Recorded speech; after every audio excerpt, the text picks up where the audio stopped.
Greetings. My name is Maurice Zimhoff with the Jackson County, Michigan Historical Society.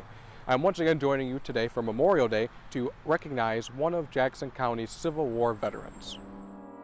He was born in Livingston County, New York in 1837. Growing up, he attended public schools until about 1851 and was evidently sponsored to attend college, entering the University of Rochester and graduating in 1855 at the age of 18. Pomeroy did some surveying work in the Upper Peninsula, along with other work of this nature around Jackson County. Shortly after, he pursued law studies in the city of Marshall and in 1859 passed the bar exam. In December 1859, Edward Pomeroy came to Jackson and was sponsored to join the law office of an Honorable Eugene Pringle, who was then prosecuting attorney for Jackson County. In November of 1860, Mr. Pringle joined the Republican ticket in the Michigan House of Representatives, requiring giving up his law position. Mr. Pomeroy then filled that position as prosecuting attorney at only the age of 23. He was accredited to serving that position well, until in early 1861, when he joined the local company being organized by Captain William Withington called the Jackson Grays.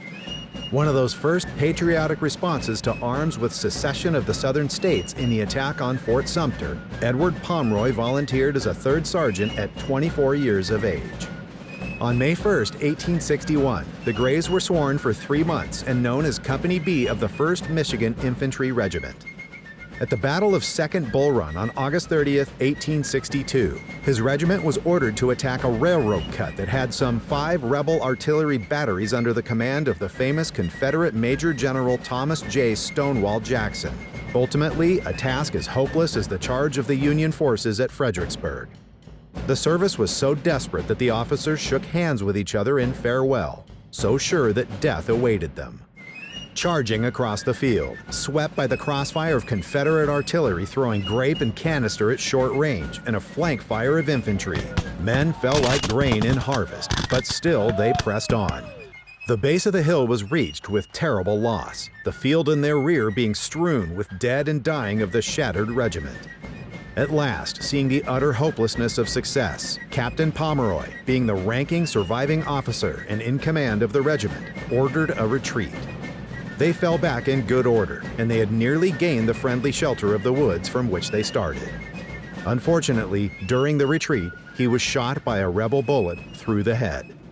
Thus, while gallantly leading his men, he gave his young life, with its brilliant prospects, to his country for a cause he felt to be eternally right and holy, and to which he gave the last full measure of devotion.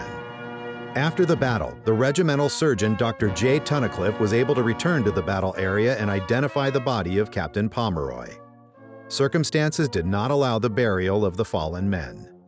It wasn't until 1863 that the governor of Michigan, Austin Blair, was able to visit the battle site with Dr. Tunnicliffe in an effort to locate Pomeroy's remains.